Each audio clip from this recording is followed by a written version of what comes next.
Morning.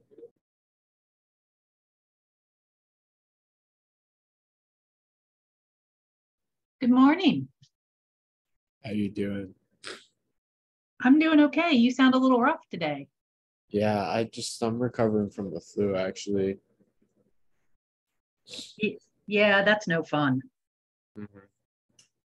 Got the Tamiflu, so it wasn't too bad, but yeah. Well, I'm glad to hear you're recovering. I'm sorry you got it though. Yes. It was good to learn about the zinc thing before that because I usually will take zinc when I'm sick, and it does make me extremely nauseous as well. So Mm. it's good to Well, know it doesn't help the immune system at all. well, I'm glad I can help. That's why I talk about that kind of stuff. Mhm.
Okay, good morning, Epidemics.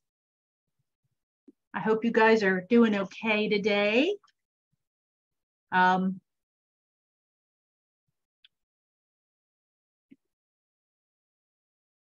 to remind you guys that there's material on Blackboard that's due Sunday before midnight, including a review quiz and a journal prompt.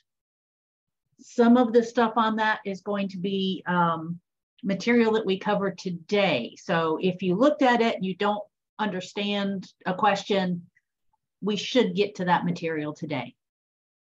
Do you guys have any questions on anything we talked about last time? We just kind of went over the various kinds of infectious agents there are.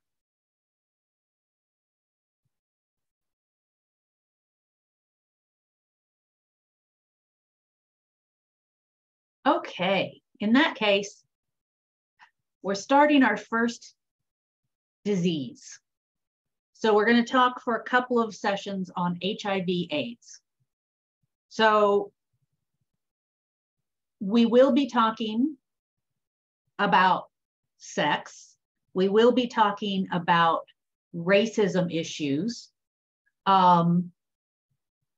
We will be talking about the effects of the Europeans invading Africa. HIV/AIDS is the fourth most deadly pandemic in recorded history. We've had over 36 million people die due to AIDS since 1981. We believe that approximately 5% of the population of sub-Saharan Africa are believed to be infected. In some places, in certain countries, we believe that infection rate is over 15%. So it's not 5% everywhere, but it's, that's kind of the average for the scores of countries that are in sub-Saharan Africa. So I want to start by reading you a little excerpt from a book called "And the Band Played On." It's not a great book on HIV, but it was very impactful when it first came out. There are some errors in it, but I think that this bit that's in the prologue kind of helps set the stage for HIV. By October 2nd, 1985, the morning Rock Hudson died, the word was familiar to almost every household in the Western world: AIDS. Acquired immune deficiency syndrome had seemed a comfortably distant threat to most of those who have heard of it before. The misfortune of people who fit into rather distinct classes of outcasts and social pariahs. But suddenly, in the summer of 1985, when a movie star was diagnosed with the disease and the newspapers couldn't stop talking about it, the AIDS epidemic became palpable and the threat loomed everywhere. Suddenly, there were children with AIDS who wanted to go to school, laborers with AIDS who wanted to work, and researchers who wanted funding. And there was a threat to the nation's public health that could no longer be ignored. Most significantly, there were the first glimmers of awareness that the future would always contain this strange new word. AIDS would become a part of American culture and indelibly change the course of our lives.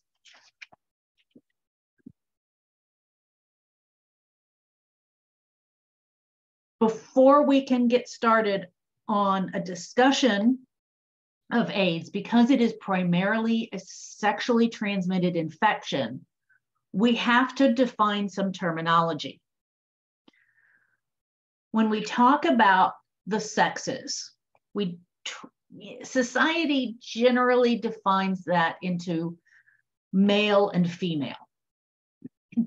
And when we look biologically at sex, we can define it in a bunch of different ways. We can define it based on what kinds of chromosomes somebody has. In humans, that's XX for females, XY for males. We can define it based on whether an organism produces sperm or eggs. We can define it based on external genitalia or secondary sex characteristics, things like breasts, facial hair. But here's the thing. Those don't always match. We think they do, but they don't. And so I want to ask you, do you know what chromosomes you have? Do you know that your chromosome identification matches up with what you feel to be your sex? Do you know if you produce sperm or eggs? If you've had kids, you know this, but if you haven't, you probably don't really know that. So biology is, especially biology that looks at lots of different species of animal, not just humans, is really starting to come to terms with the idea that male and female are not great terms. They don't always seem to work in all situations. So there are certainly, for example, people who have a vagina and a uterus who have XY chromosomes. And there are people who have penises that have XX chromosomes. This doesn't even bring into account things like sexual orientation or gender. Gender is a cultural and personal characteristic that's a person's preferred presentation. Gender and sexual orientation are more flexible than we used to think, and they can change over an individual's lifetime. But because we're talking about a sexually transmitted infection, I'm going to give you specific definitions on certain phrases that I'm going to use. So for the purposes of this lecture, men refers to persons with a penis. And women refers to persons with a vagina. And when I say gay men, I'm talking about men who prefer to have sex with other men, what we generally call homosexual. Are there any questions on this? Because I know that this is quite possibly a new concept for you, that it's not simple male versus female.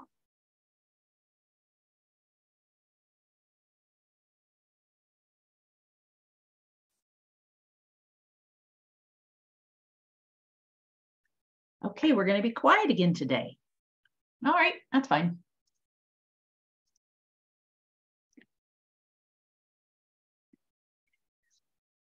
In October of 1980, this was the beginning of our awareness of HIV/AIDS. In Los Angeles, a 33-year-old man went to a doctor's and he had some strange symptoms. He'd been having recurring intermittent fevers for 2 months. His liver enzyme values were elevated, but he had a low white blood cell count. White blood cells are the cells that are part of our immune system. And generally, when you have an infection, you will have an elevated or high white blood cell count, and his was low. He had a couple of unusual infections. He was infected with a disease called cytomegalovirus. Cytomegalovirus is a common virus, but it usually doesn't cause symptoms unless people are immunocompromised. He had a fungal pneumonia, which was pneumocystis carinii. We sometimes abbreviate that PCP. If you look at this X-ray, here's this white blob at the bottom is the liver. This is an abnormal X-ray, by the way. The liver looks okay. The heart is right over here. The spinal cord comes down the center. But if you look at the sides, you can see the rib cage, and you can see the space behind and in between the rib cages where it's kind of mottled. That space should be largely black. The lungs do not show up as white on X-ray. They should show up as dark colored. And all of this fuzzy stuff is a sign that there's an infection in the lungs. There's dead cells. There is a lot of immune response, a lot of inflammation. So this is a fungal disease. So that's also the fungus growing in there. PCP is also a disease that's not usually seen in healthy young adults. And this guy was a young adult, obviously not healthy. He also had oral candidiasis, which is more commonly called thrush these days. That is another fungal infection. And again, this was a rare condition. Most people do not show signs of this. Even if you've got the fungus on you, most people, your immune system can keep it in check. Despite all of the treatments, the patient died. And over the next 6 months, 4 other young men, aged 29 to 36, showed up at doctors and hospitals in LA with the same collection of rare infections and abnormally low white blood cell numbers. When this happens, we call this a cluster. a group of people in a common area with similar infections or symptoms that aren't commonly seen in that age group, in that socioeconomic class, in that location. Clusters are sometimes just coincidence. It happens sometimes that you'll see a spike in an infection or a specific type of cancer in a region, and there's not a specific cause, it's just kind of coincidence. There are about 8 billion of us on the planet. Coincidences are going to happen. A 1 in a million event is not that rare when you have that many people. Other times it's a sign there's something environmental going on, and occasionally it's a new disease. This other image up here, this is a type of cancer called Kaposi's sarcoma that is, again, only found or almost only found in people who are immunocompromised. So people with abnormal immune systems, genetically, people with HIV, the very old. You don't see Kaposi's sarcoma or PCP in young children, but you will see cytomegalovirus, for example. And by young, I mean, under 2.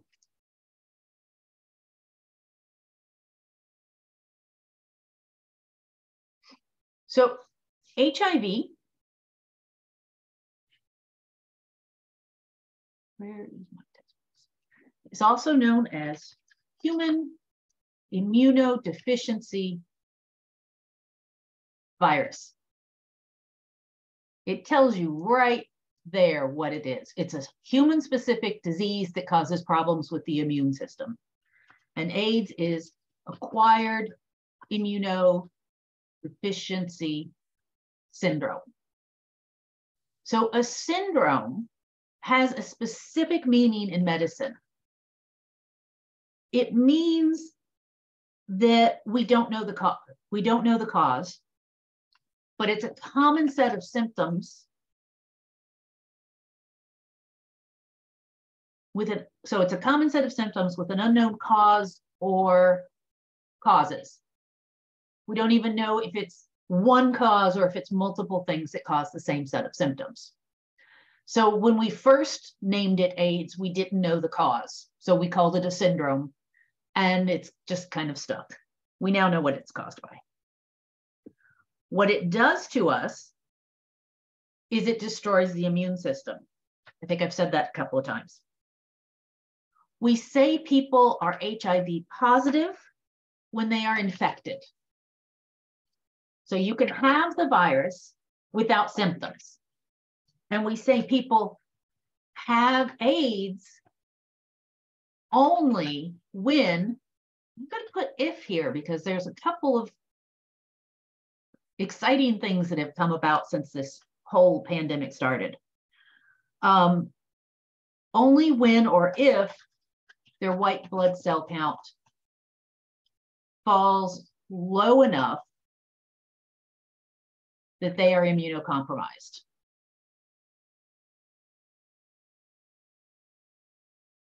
When a person is immunocompromised, they are much more susceptible to a wide range of infections, fungal, bacterial, viral, parasitic, you name it. They're much more likely to get sick from any kind of disease. And if they get sick, they're much more likely to have negative side effects. One of the strange things about AIDS is that it has a very long time period between infection and becoming AIDS. So we're going to talk about why that is and how that works a little bit later. But I want to talk about the origin of this virus because we actually have great information on when and where it came from. So this is the continents of the world.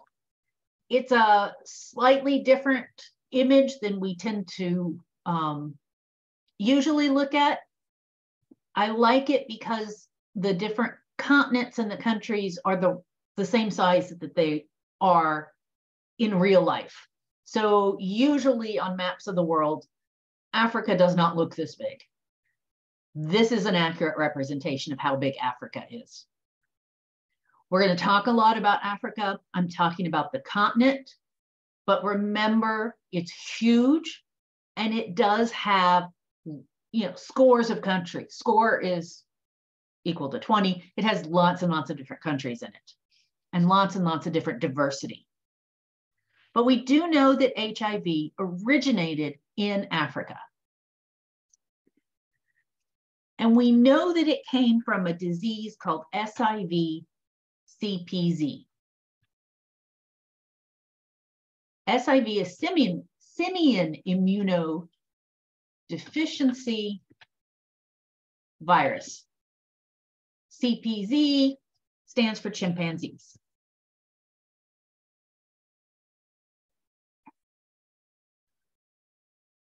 Based on genetic analysis, there were at least 3 separate events where HIV moved from chimpanzees into humans in the early 1900s. Most likely due to bushmeat activities. Bushmeat is a funny term. We tend to use it in the Western world in a derogatory sense.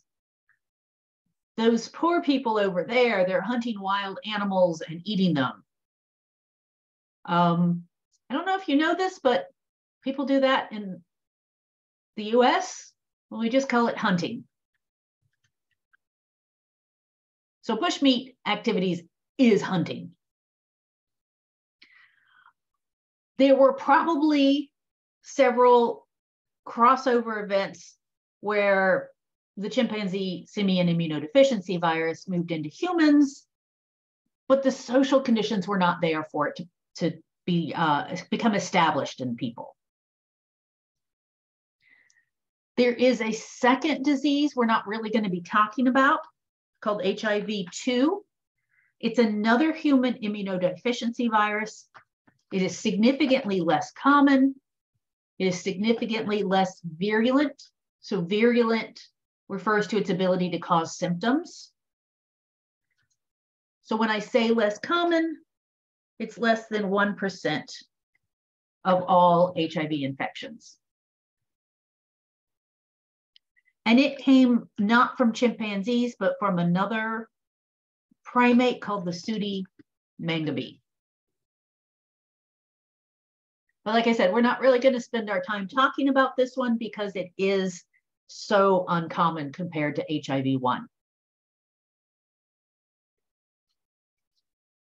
So this map, this star, indicates where we believe the chimpanzee version of simian immunodeficiency virus moved into humans and became established. It's in this part of the continent, the area. So the Democratic Republic of Congo is in this area. Shoot, there's several other countries and I'm not pulling up the names right now and they're not on my notes. So what changed in the early 1900s that allowed this disease to become established in people? And this is where, if you're in the state of Florida, please stop listening because the state of Florida says I'm not allowed to talk about this. That's a little soapbox of mine. State of Florida's, yeah, they're really becoming authoritarian down there. Anyway, in the early 20th century, there were a lot of social and cultural changes in Africa that allowed HIV to become established. A lot of these changes happened because of European colonialism, which can also be called invasion and conquest, and imperialism. So there was this idea in Europe that they were superior to other peoples around the world. Some Europeans and some Americans still believe this. And that gave them the right to invade other countries and take control. So what tended to happen when the Europeans came in, they had guns, which the locals generally did not have. And they were bringing in the European diseases, which would cause problems in the locals who had not been exposed to them before.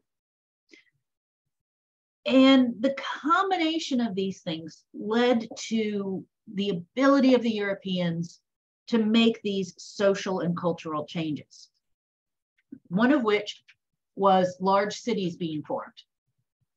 Large cities did occur in Africa before this time, but they weren't as common. One of the things that also happened, and this is more important than just the formation of cities, the forced separation of families. So the men would be forced to labor. They would be taken to farms and forced to work, or taken to areas where the Europeans wanted to clear the forests for whatever reason, or they wanted to build new cities. Whatever the Europeans wanted, they would get the locals and force them into labor. Sometimes at gunpoint, sometimes just through providing them with goods that weren't otherwise available. When this happened, the men were living together in labor camps. When you have a situation where men are living together in any kind of contained situation, we're talking military situations, we're talking labor camps like these, we're talking prisons, you get an increase in homosexual behavior.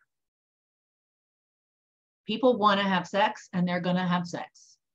And they're going to have sex with whoever's available. And so we saw an increase in this. We also saw prostitutes, because everywhere there are men who really, really want to have sex, there are women who will happily provide that service for money. Sometimes they're desperate and they need the money. So we see changed patterns of sexual activity, sexual contact. We see a spread of syphilis, which I'm going to come back to in just about 30 seconds, and an increase in prostitution. The reason I want to talk about syphilis is another sexually transmitted infection, and it causes genital ulcers. So open wounds on and inside the genitals. And when you have open wounds on and inside the genitals, it's easier for other sexually transmitted infections like HIV to get past the surface layer of the genitals and into the bloodstream.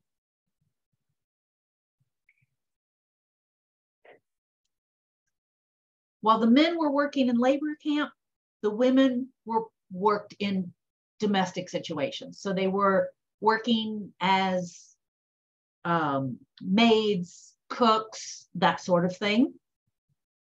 And there was a very high rate of rape.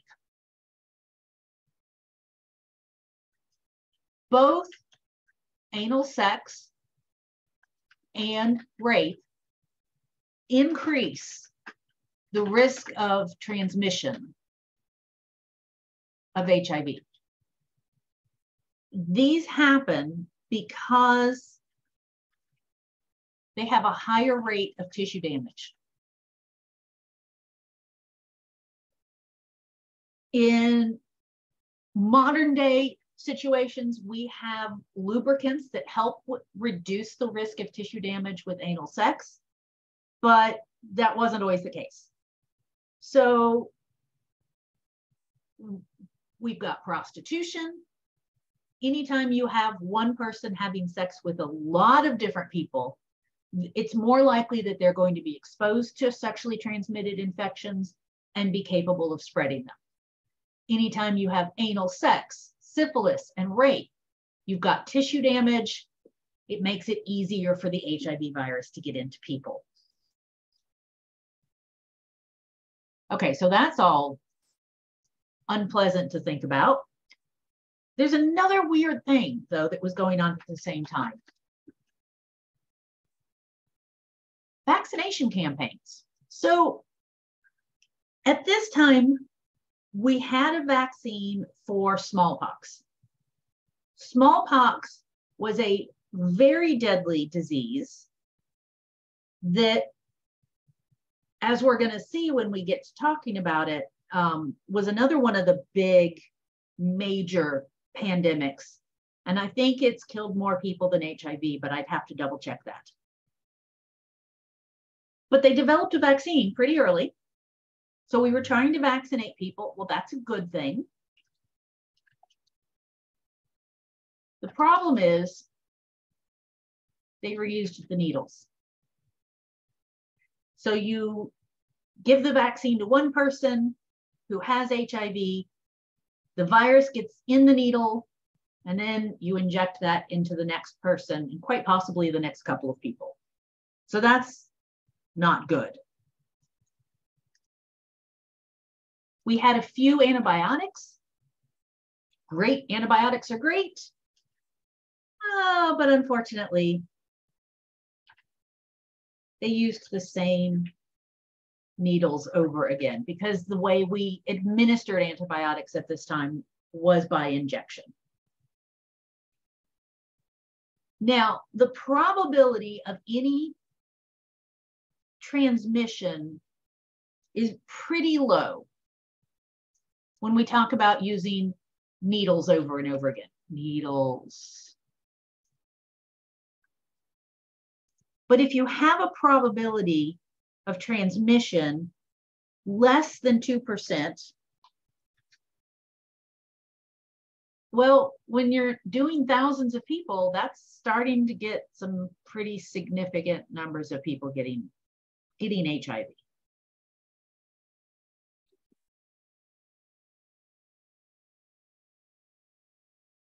The other thing that the Europeans brought were guns. And with guns,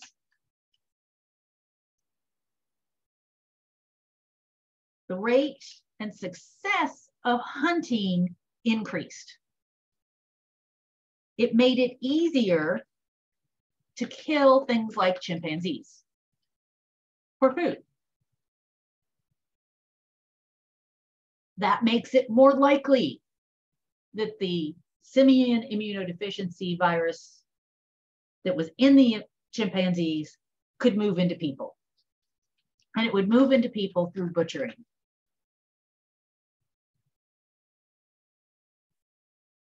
You're cutting open a chimpanzee, you've got a cut on your hand. There you go. You've got the exposure.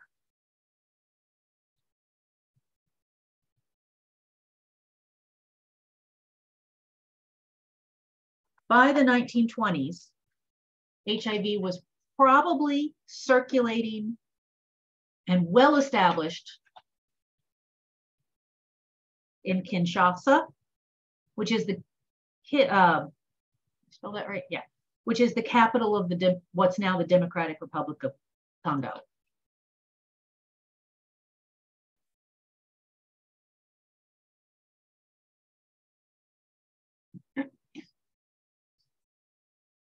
Okay, so that's HIV moving into humans in Africa.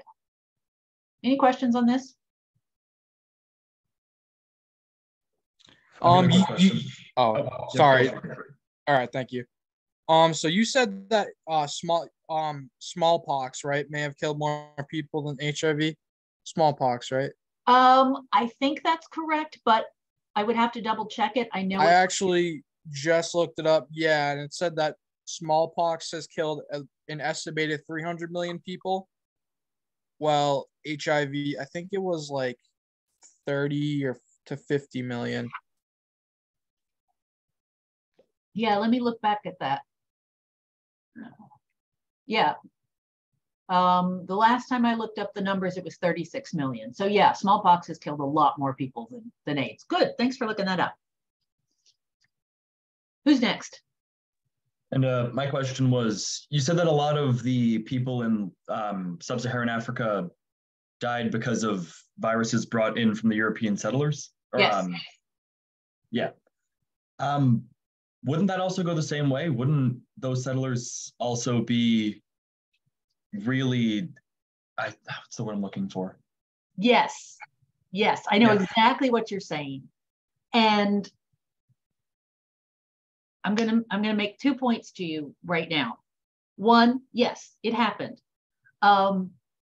Europeans invading Africa didn't start earlier than the 1900s because of basically malaria. The local people have some resistance to malaria, but the Europeans don't have any genetic resistance. The discovery of quinine was one of the things that really allowed the Europeans to invade both sub-Saharan Africa and India. And we will talk about that when we talk about malaria. So that's true. The other factor that I want to mention is during this time period, it could take months to travel from Europe to Africa. The diseases tended to move from Europe to Africa because the Europeans had some previous exposure during childhood and were less likely to get sick and die, or they had some genetic resistance just from the long period of being exposed to that disease. And in the case of smallpox, they were vaccinated. Diseases tended not to go the other direction, because if a disease was going to be deadly in Europeans, they probably wouldn't survive to get back to Europe. So we think that most of the time the diseases didn't go the other way because the people who got infected died before they got back to Europe. Okay, but a good amount of the first settlers that went over there ended up getting sick and dying? Yes. Yes. Okay.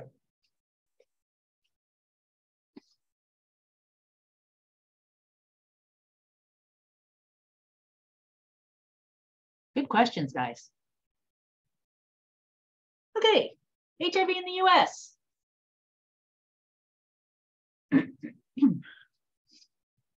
So HIV in the US probably showed up. We know it was here by the 1950s. We've looked at blood samples from the late 1950s and the early 1960s, and we have found samples that have HIV virus in them. It probably started taking off in the US in the 1970s, but it was not recognized until the 1980s. So there's a couple of reasons that we didn't recognize it earlier. One of which is that long time period between infection and symptoms. One of them is because it predominantly was showing up in gay men. Why did it start taking off in the 1970s? Well, the late 1960s was a time called the sexual revolution. We now suddenly had birth control pills. We now had Roe v. Wade legalizing abortion. These two things freed women up to be able to have sex at a lower risk. So for women, getting pregnant is hard on the woman physically. It makes a lot of changes in the woman's body, and it can kill women. It still kills women in surprisingly high percentages. So birth control helps prevent that. It also screws up women's lives in a way that it doesn't usually screw up men's lives. So a woman who gets pregnant, if the guy decides not to support her, he takes off. She has to carry the baby. She has to give birth to the baby. This whole process of being pregnant and giving birth means that she has already bonded with the baby before it's born. She's much less likely to give it up than a guy does, especially in the past. Guys are doing a better job nowadays of really bonding and stepping up and taking care of unexpected babies. But back in the 60s and 70s, not so much. We also had the feminist revolution and the civil rights movement going on at the same time. So people were starting to fight for things that they hadn't had the right to do before. Women were fighting for the right to have a job, basically. African Americans and the LGBTQ were fighting for the right to have jobs, sometimes just to be allowed to live. Sexuality was becoming more accepted in art and the movies and becoming normalized. If you look at old movies from like the 1940s and 50s, you see people, the couples kissing on screen, and I'm so not impressed. It looks like they're kissing their brother. But we start seeing more sexuality, more recognition of that in the pop culture of the time period. And gay culture specifically, so this is gay men, really started coming out into the public in New York City and San Francisco, which just by pushing for this in these large cities, these provided places where it was safer to be gay. In a lot of places in the US, if you came out of the closet, you might get murdered, very simply. So you end up having it be a little bit acceptable in these two big cities, and we get a lot of movement of gay men from other parts of the country to these communities so that they could be themselves.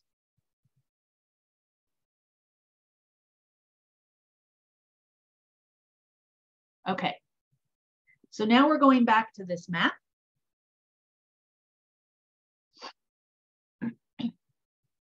We believe that HIV got to the US by going through Haiti.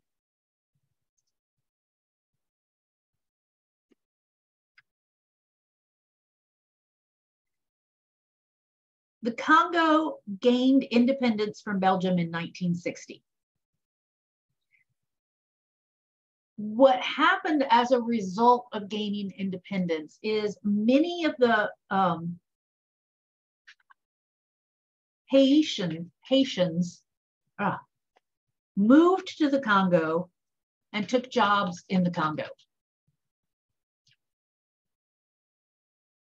This wasn't the first time HIV showed up in the US, but this is when this is one of the reasons it started becoming so much more common in the US. So the Haitians went to the Congo, they brought HIV back from the Congo to Haiti. In the 1960s, 70s, and 80s, Haiti was a brutal dictatorship. And so the US allowed in a relatively high number of immigrants. We brought in 7,000 permanent immigrants, 20,000 temporary visa holders. I don't know how many of those ended up staying permanently, and an unknown number of people arriving by boat. And I gotta say, if you're traveling by boat from Haiti and trying to get to the US, you're probably not using a high quality boat. You're running away from a horrible situation. It's pretty risky right there.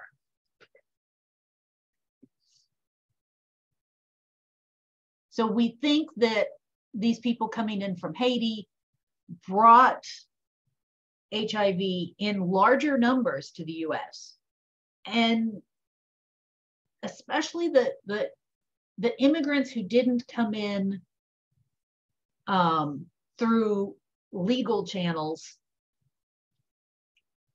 not having a lot of money, not being able to get a job. What do? You turn to prostitution. So that's going to increase the spread too.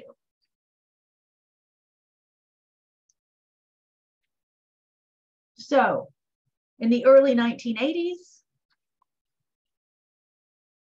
we start seeing clusters of several different unusual, yes, I'm going to pet you, unusual diseases like pneumocystis carinii pneumonia, like Kaposi's sarcoma, like thrush.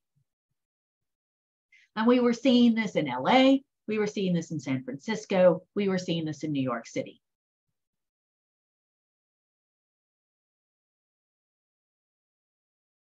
We had a situation where gay men were concentrated in these areas because in other areas, you could be fired for being gay. You could be court-martialed if you were in the military and you were gay. You could be, I mentioned murder. People at this time period, if you murdered a gay man, you probably got a relatively short sentence in jail because, you know, it's a gay guy. They're not real people.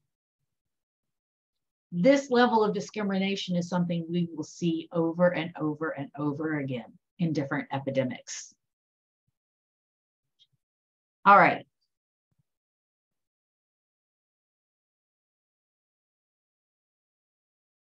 In June, on June 5th, 1981, there was a publication. It's still released by the CDC. It's called Morbidity and Mortality Weekly Report, the MMWR. Does anybody know what morbidity means? Death. Mortality means death. Morbidity means severe illness that is at least partially incapacitating. So this publication, it's still produced and it's used to communicate things like this, these clusters. So a woman at the CDC was looking at these reports from different places and she recognized that we were seeing these clusters of these 3 different diseases all happening at the same time in the same place in all these three major cities. And she wrote it up and published it. By August, the US had recorded 108 cases of this at this time, brand new, unknown disease that was causing immunosuppression.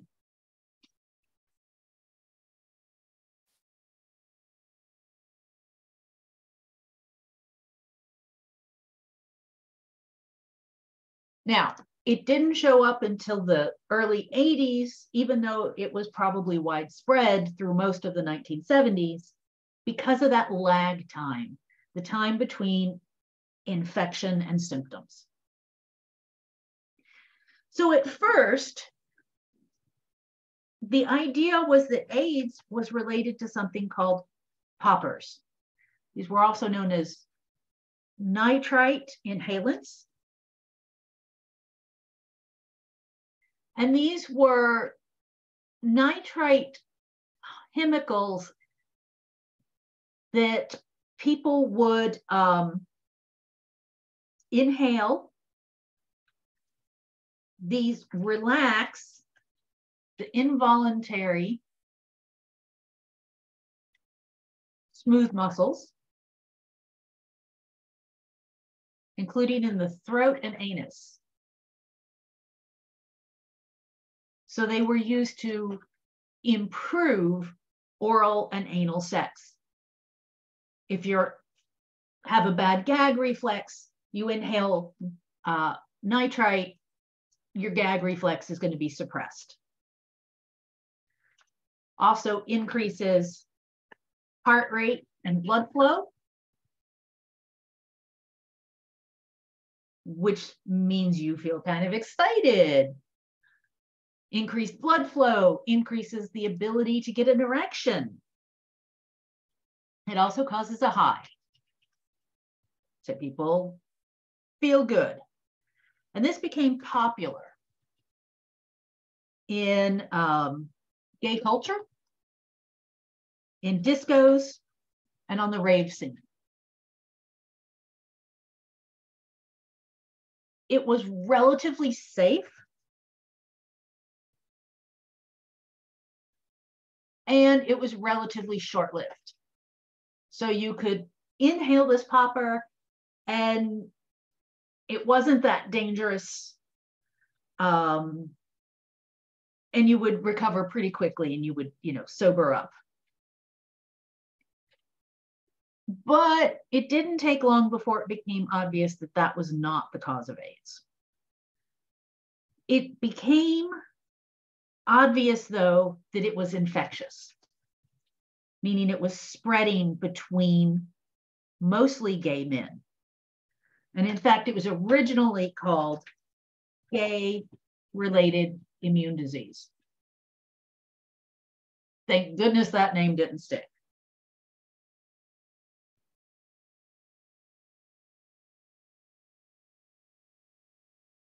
Calling it gay-related immune disease made straight people feel safe,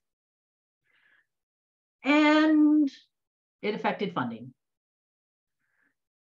Gay men were a marginalized group. Society as a whole looked down on them, considered them inferior. Why would we fund research on a disease that affects these others? Lots of discrimination going on at this time.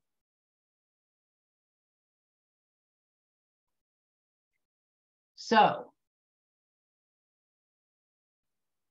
by 1982, the gay community understood that HIV was sexually transmitted. They figured it out first. And a group called the Gay Men's Health Crisis formed in 1982. This was formed to support people with AIDS, to raise money, to increase awareness. The news wasn't talking about it. It affects them, not us. And they developed the first crisis counseling hotline. At this time period, many, many gay men were rejected by their parents and by their family. So they didn't have a good support network, except through organizations like the Gay Men's Health Crisis. This still happens. Not as often as it used to, but it's still an issue. And the Gay Men's Health Crisis published a booklet, How to Have Sex in an Epidemic, One Approach.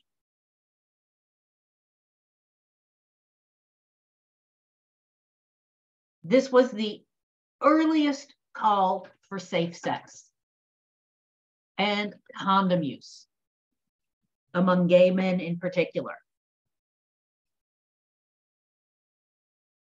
When we look at the history of being gay, before 1973, it was considered a mental illness.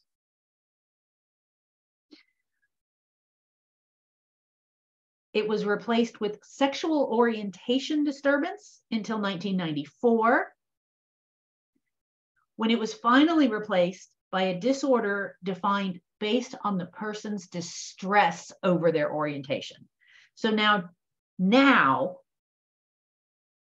the official manual of psychiatric diseases does not have being gay as a mental illness. It has being disturbed by your orientation as a mental illness. A big improvement. Of course, if you've been paying attention, there's a lot of movement among conservatives to try and push back against the modern day acceptance of LGBTQ+. So these are the two guys that wrote that pamphlet, How to Have Sex in an Epidemic. Michael Collin and Richard Berkowitz.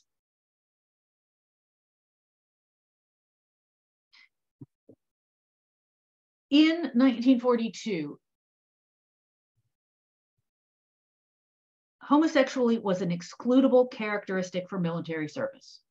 If you were openly gay, you cannot serve in the military. During the 1980s, the military discharged 17,000 or so LGBTQ plus individuals because of their homosexuality. When they were discharged, they lost veterans benefits. They lost retirement. They lost any medals that they were awarded. Any medals that they earned were rescinded. In 1993, President Clinton, brought in Don't Ask, Don't Tell, which basically meant that nobody was allowed to ask members of the military if they were gay. And if you didn't tell the military that you were gay, you would be allowed to continue to serve. You just had to remain closeted. Homosexual conduct could still be charged for, could still be a cause for discharge. So this meant that if you were caught having homosexual sex, you're out, you're losing your veterans benefits, retirements, and medals. During the time that this was the case, 13,000 more were discharged. So it didn't really help that much. It took until 2013, and when Obama repealed Don't Ask, Don't Tell, and the ban on homosexuals in the military was finally lifted. Trump attempted to reinstate this ban, specifically focusing on transgender troops, but that got overturned by Biden. So what we see in the modern conservative movement, they're starting out going after people who are transgender. Transgender means that your identity as an individual does not match up with the physical body. And you express who you really are rather than being confined to the sex roles related to your physical body. They're going after transgender people. And I suspect that they're going to attempt to, or are starting to go after other LGBTQ people.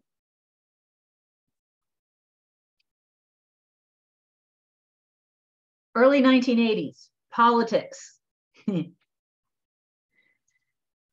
I've been talking a lot. Have you guys had any questions while I've been running my mouth?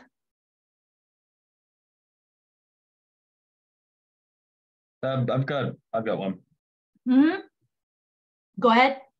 How do you feel about the California bill in I believe it was 2018, that reduces the penalty for knowingly donating HIV-infected blood from a felony to a misdemeanor?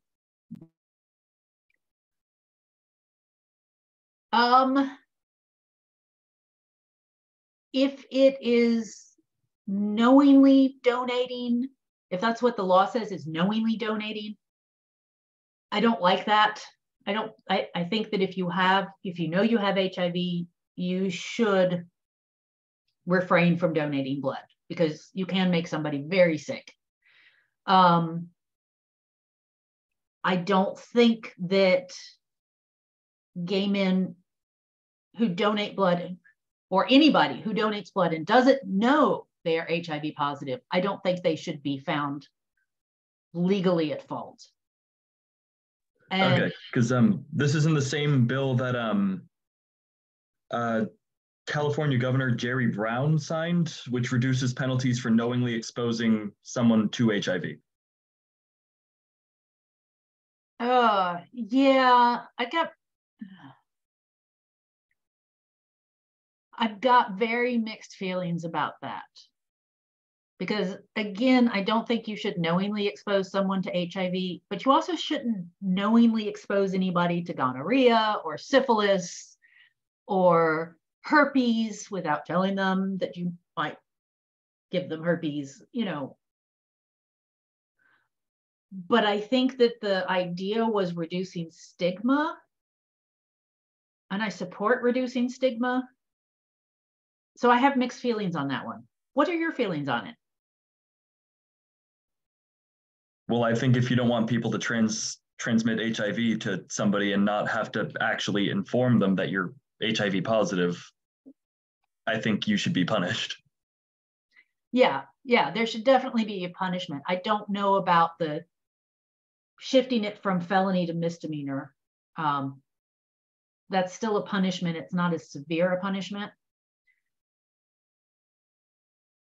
And I would have to look at the details of exactly what that entails, whether it entails, a slap on the wrist, or if it, does include jail time, just not as much jail time. I'd have to look into more details to. I think it said knowingly infecting a partner was reduced from 3 to 8 years to about 6 months. Okay. And I'm not sure what the donating blood one is. Yeah, I'm going to stick with I have mixed feelings about that one, because I think it's good to reduce the stigma, but I don't think anybody should be allowed to knowingly infect somebody.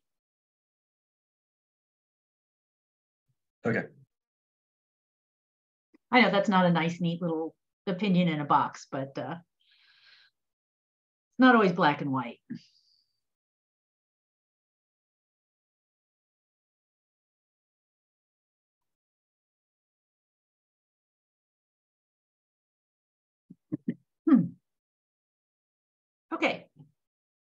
Early 1980s.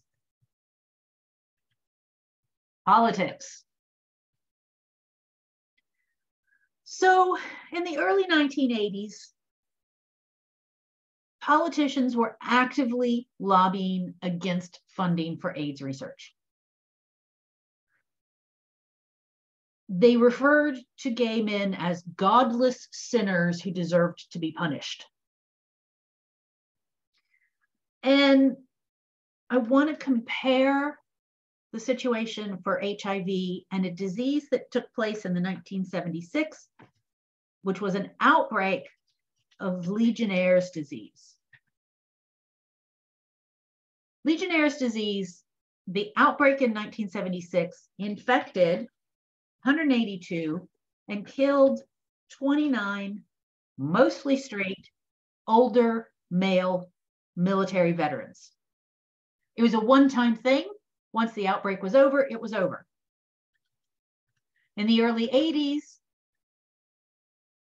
Legionnaire's was getting 10 times the amount of funding as AIDS. This delay in funding probably cost hundreds of thousands of lives. These pictures are awesome. So one of the senators who was vehemently opposed to funding AIDS research, Senator Jesse Helms. He was a raging asshole. I'm just going to say that. He was a raging asshole. And gay rights activists had this blow-up condom manufactured,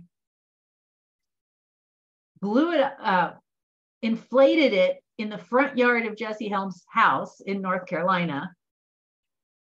And boy, did that get attention. They called it a condom to stop unsafe politics. Helms is deadlier than a virus. So nowadays, of course, you can't get that close to politicians' houses to do something like that. And the politician's house would be much bigger than the house that Jesse was living. Uncle Jesse, as the locals called him, was living in.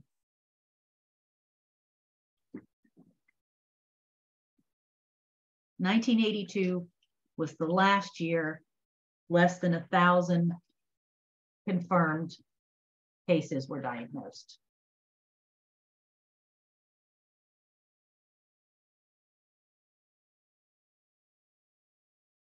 My cat's distracting me.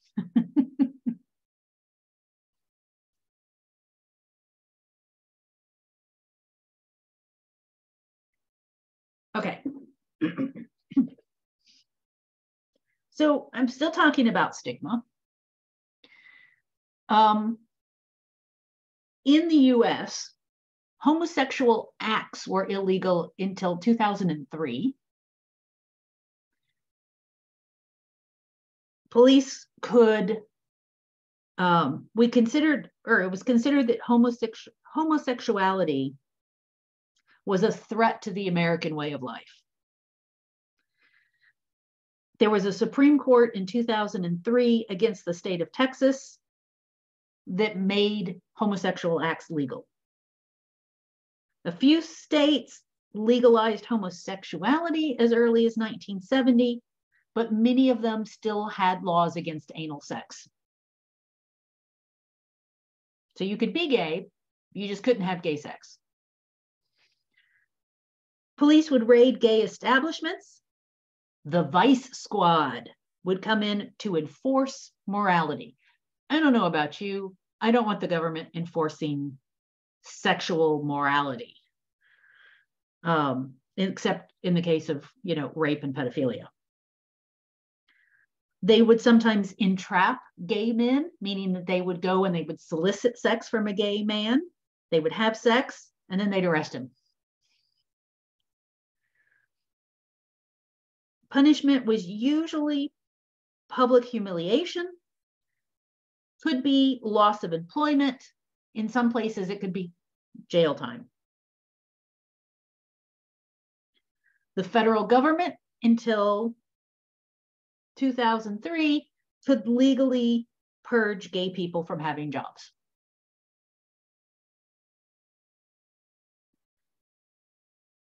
They started shutting down what are called bathhouses.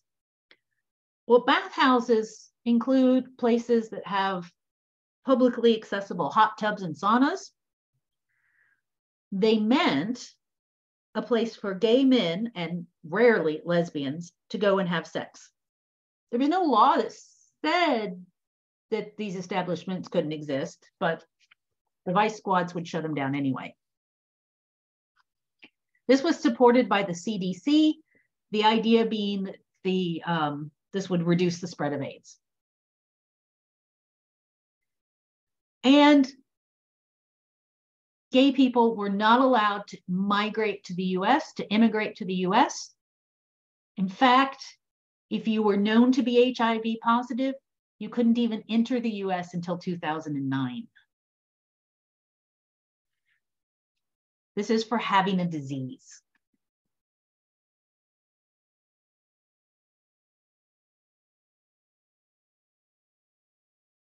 Okay.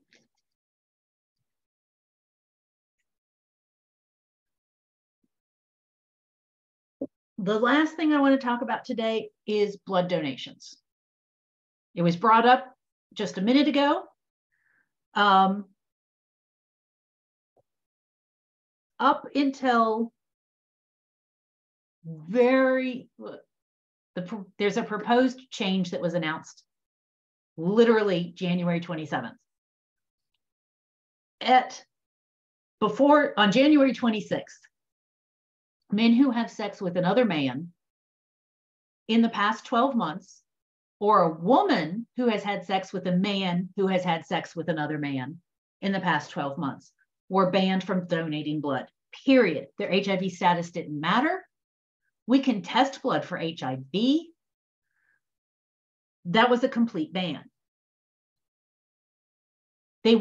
Men who have sex with another man were only allowed to donate as of 2015. But then they had to be abstinent for a year. The FDA is now recommending that men who are in a monogamous relationship with another man will be allowed to donate.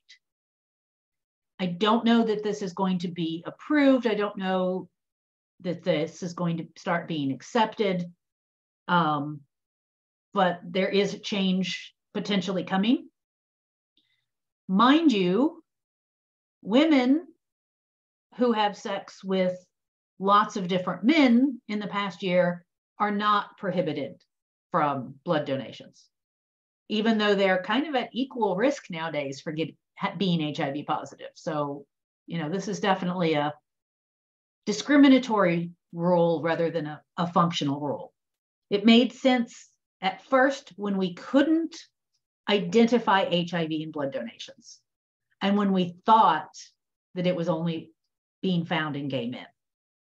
But as we're going to see next time, it quickly started spreading to other groups. Okay, so let's call it a day. Any questions at this point? I actually have one question. Yeah.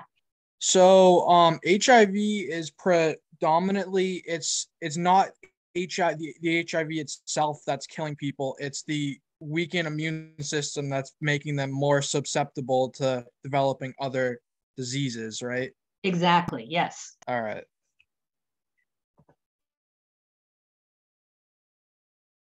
Anything else?